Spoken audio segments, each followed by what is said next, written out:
नमस्कार। मैं डॉक्टर सौरभ शर्मा, सह आचार्य इतिहास।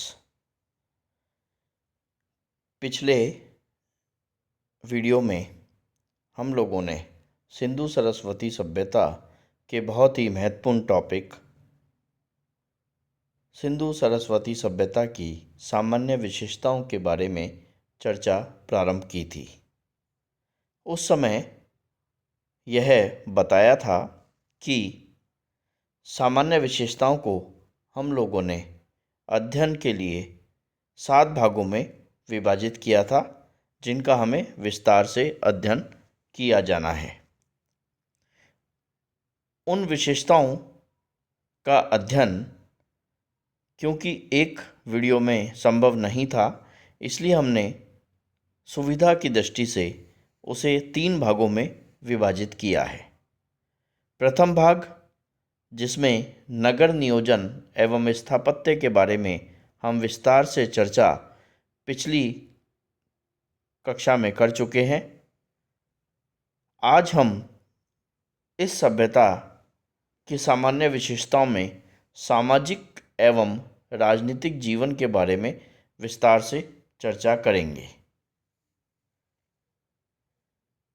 क्योंकि यह पहले भी मैंने बताया है कि इस टॉपिक से सामान्यतया प्रतिवर्ष विश्वविद्यालय परीक्षा में प्रश्न बनते हैं और इसके अतिरिक्त यह प्रतियोगी परीक्षाओं में इतिहास विषय एवं सामान्य ज्ञान की दृष्टि से भी बहुत ही महत्वपूर्ण टॉपिक है, जिसमें से सामान्यतः बहुत सारे प्रश्न पूछे जाते हैं।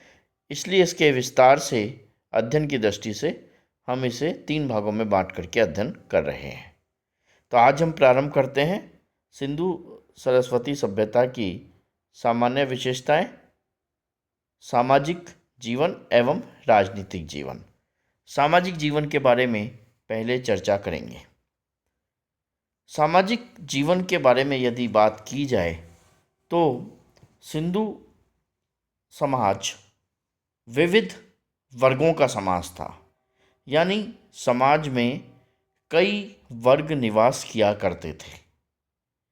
ये वर्ग विभिन्न पेशों के आधार पर अपने नामों से जाना जाते थे, जैसे कुंभकार, जो मटके वगैरह और मिट्टी के बर्तन बनाने का कार्य करते थे, राजगीर, जो भवन निर्माण वगैरह का कार्य किया करते थे, बढ़ई, लकड़ी का कार्य करने वाले, सोनार, जो कि स्वर्ण धातु से संबंधित आभूषण बनाया करते थे, इसी प्रकार दस्तकार, जुलाहे, ईंट बनाने वाले, मनके बनाने वाले आदि पेशेवर लोग निवास किया करते थे। अतः सिंधु सभ्यता विविध वर्गों का समाज था। संभवतः पुरोहित वर्ग का समाज में बहुत ही महत्वपूर्ण स्थान था।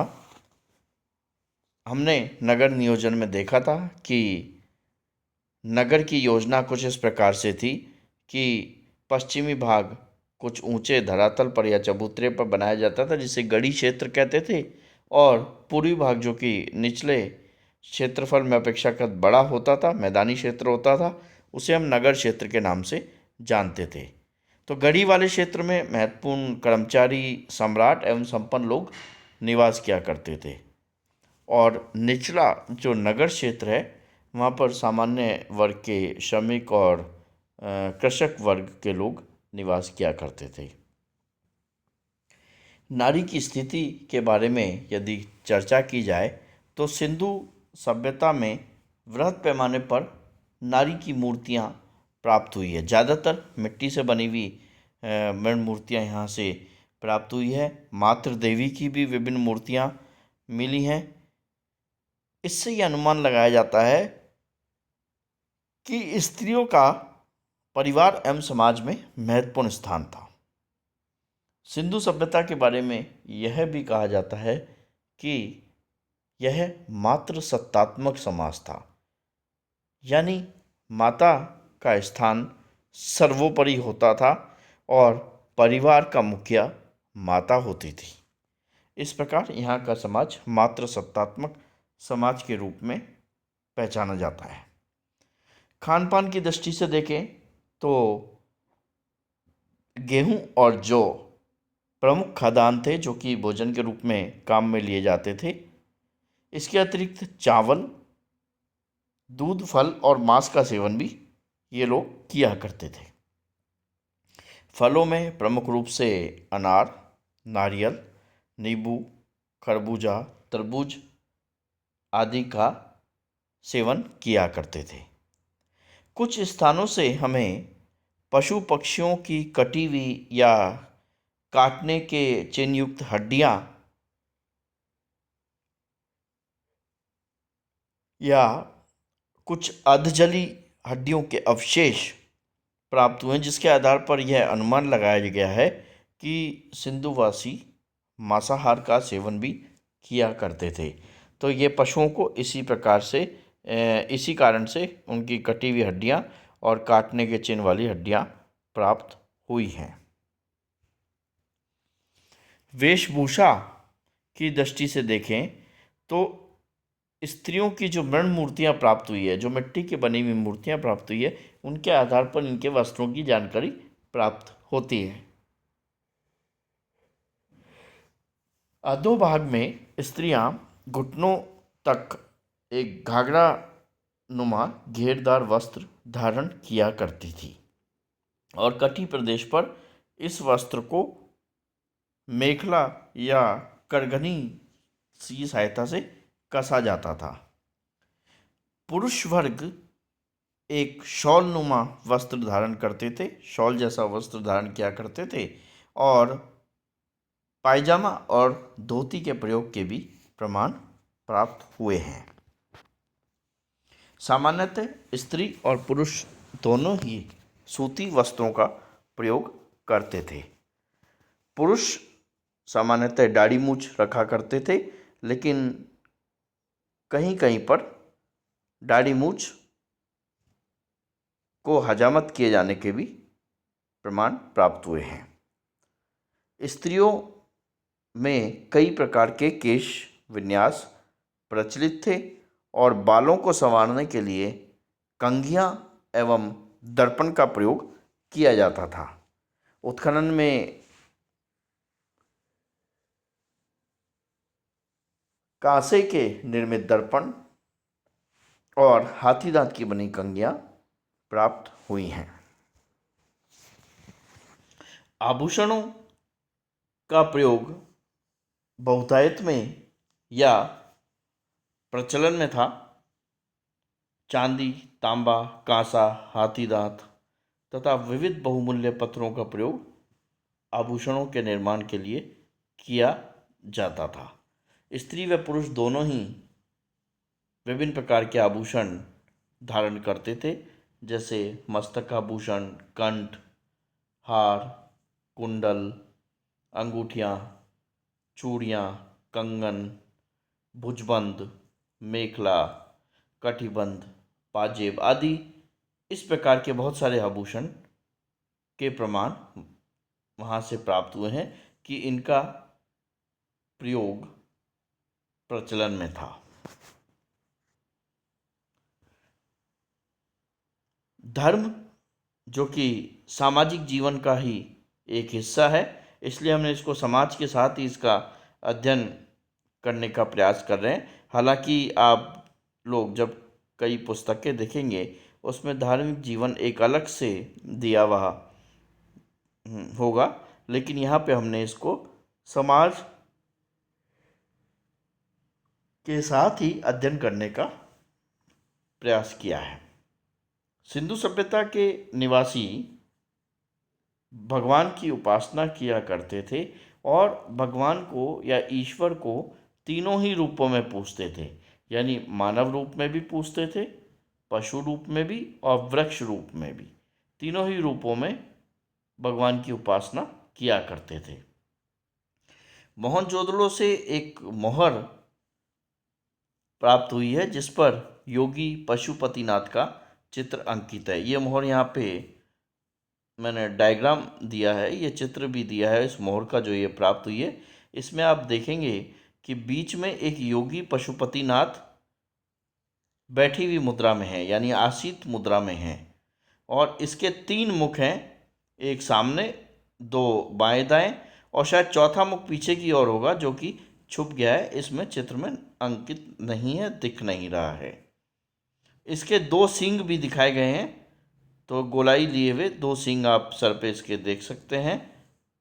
और इसके अतिरिक्त इसके चारों तरफ 4 पशु भी बनाए गए हैं, उनको भी आप स्पष्ट देख सकते हैं, बाघ, हाथी, गैंडा और भैंसा, ये 4 पशु भी यहाँ पे दिखाए गए हैं। इस चित्र को यदि ध्यान से देखें तो भगवान शिव का आदिम रूप प्रतीत होता है, यानी शिव को यदि आदिम रूप में हम देखना चाहें तो ये पशुपतिनाथ के रूप में हम मोहनजोदड़ो से ये मोहर प्राप्त हुई है, इस पर हम देख सकते हैं। इसके अतिरिक्त टेरिकोटा के निर्मित बहुत सारी मातृ देवी की मूर्तियां भी प्राप्त हुई हैं।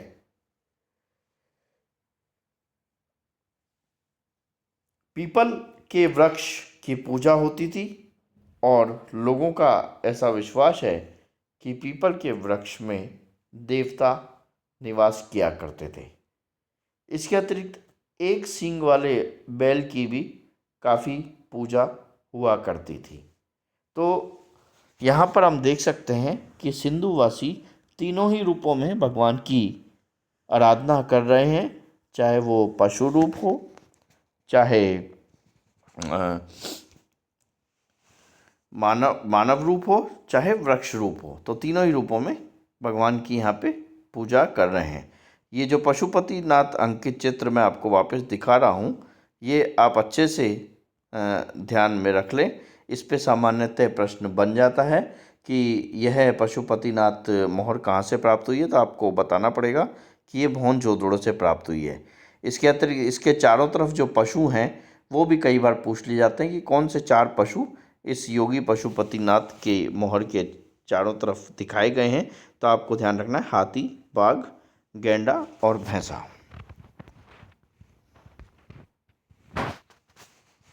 जैसा कि अभी मैंने बताया, पशु पूजा के रूप में सांड का काफ़ी महत्व था।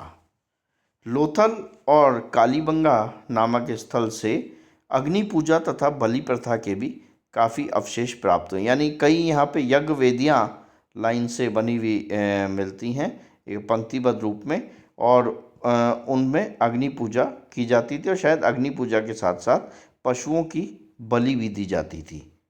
ये आप चित्र में देख सकते हैं कि यहाँ पर एक पूजा के लिए कुछ बर्तन वगैरह रखे हुए हैं, और पशुओं का कुछ हड्डियाँ भी पड़ी हैं जो शायद बलि के लिए प्रयोग लिया गया होगा। इस तरह से हमें यहाँ से यज्ञ विधियों के आसपास से हड्डियाँ मिली हैं पशुओं की, जिसके आधार पर यह अनुमान लगाया जाता है कि अग्नि पूजा तथा बलि प्रथा यहाँ पर प्रचलन में थी। इसके अतिरिक्त मोहनजोदड़ो से जल की पवित्रता एवं धार्मिक स्नान की परंपरा का भी संकेत मिलता है। हमने पूर्व में पढ़ा था कि मोहनजोदड़ो से विशाल स्नानागार प्राप्त हुआ है, जिसका प्रयोग संभवतः या सार्वजनिक या धार्मिक महत्व के या उत्सवों के अवसर पर किया जाता होगा। तो इस दृष्टि से हम देख सकते हैं कि जल की पवित्रता, धार्मिक स्नान की परंपरा वहाँ पर प्रचलन में थी। इसके अतिरिक्त लोग भूत, पिशाच, अनिष्टकारी शक्तियों पर भी विश्वास करते थे और ताबीज़ों का प्रयोग भी किया करते थे, जादू टोनों में भी विश्वास रखा करते थे।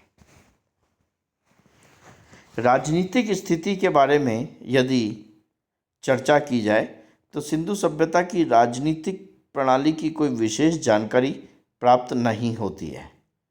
व्हीलर और पिगट नामक विद्वान इतिहासकारों के अनुसार मेसोपोटामिया के समान यहाँ भी संभवतः पुरोहित वर्ग का ही शासन था। लेकिन यदि हम ये देखें कि सार्वजनिक स्नानागार को छोड़कर कोई किसी प्रकार का बड़ा मंदिर या प्रशासनिक इमारत या सार्वजनिक महत्व के स्थान यहाँ से प्राप्त नहीं हुए, तो इस आधार पर ये कहा जा सकता है कि यहाँ पुरोहित वर्ग का शासन नहीं था, यदि पुरोहित वर्ग का शासन होता तो यहाँ से जो अन्य समकालीन सभ्यताएं हैं मेसोपोटामिया, उनके समान यहाँ भी हमें बड़े बड़े मंदिर और दूसरी अन्य सार्वजनिक महत्व के स्थान प्राप्त होते। ऐसा कुछ प्राप्त नहीं है। इस आधार पर हम यहाँ पर पुरोहित वर्ग का शासन स्वीकारना सही प्रतीत नहीं होता है। एक प्रकार के भवनों का निर्माण की परंपरा, जल निकास प्रणाली, अन्नागार का अस्तित्व, उन्नत राजमार्ग तथा एक समान माप और तौल की इकाइयाँ का प्रचलन से यह तो आभास होता है कि कोई ना कोई केंद्रीकृत प्रशासनिक व्यवस्था यहाँ पर थी। लेकिन उस प्रशासनिक व्यवस्था का क्या संरचना थी, इसके बारे में कोई विशेष जानकारी प्राप्त नहीं होती है। लेकिन विभिन्न विद्वानों के द्वारा यह अनुमान लगाया गया है, क्योंकि सिंधु सभ्यता एक व्यापार मूलक सभ्यता है, व्यापार की प्रधानता है, यहाँ पे व्यापार और वाणिज्य प्रमुख पेशे के रूप में सामने आता है। तो इस दृष्टि से सिंधु सभ्यता में व्यापारियों की राजनीतिक भूमिका महत्वपूर्ण रही होगी। धन्यवाद।